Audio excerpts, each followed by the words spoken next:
So to discuss this, I'm joined now by Karl Brauer. He's the executive analyst at iccars.com.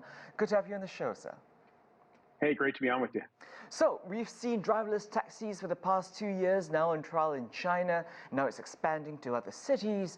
How would you rate the growth? Is it in keeping with your expectations? I think so. I think we want to be really cautious, obviously, because this is technology that has a lot of promise, but it also has a lot of potential for disaster if it's not rolled out properly.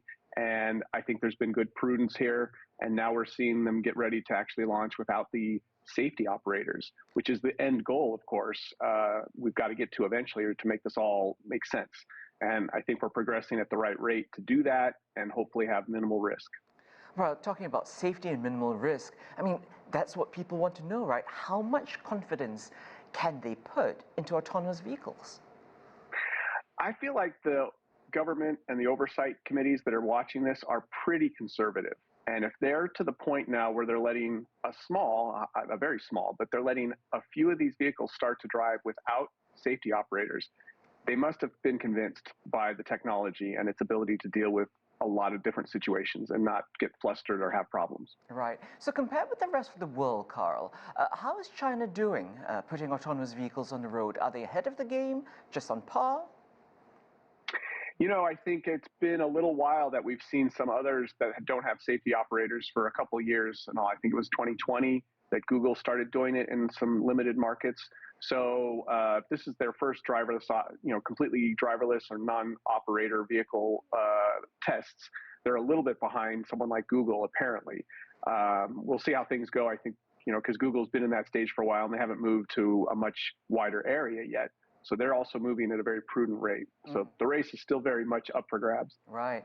And in many of these trials, the service typically offered during off-peak hours, late at night, early morning. How do automated vehicles do in rush hour traffic? Can they handle it? Yeah, that's certainly where it gets more tricky. And I think, but it looks like the testing times for these newest tests that they're allowed to do in China are right in the middle of the day. They're not necessarily at rush hour. They're after 9 and I think before 4:30. So they're avoiding the heaviest time of the day, but that's still a very active time when, once you're past 9 and up till 4:30, you're still going to see plenty of traffic. But again, they're edging into the worst case scenarios. So what are some of the big challenges for the industry? What hurdles must they overcome to really convince, the public that it is a very viable option? It's mostly time, right? It's really just a matter of time. It's like so many new technologies. You'll have people who are ready to embrace it immediately, but most people will be a little bit apprehensive. But time passes. They see more and more of this technology working. They don't hear any horror stories. They start to have friends or friends of friends who are practicing it and everything's fine.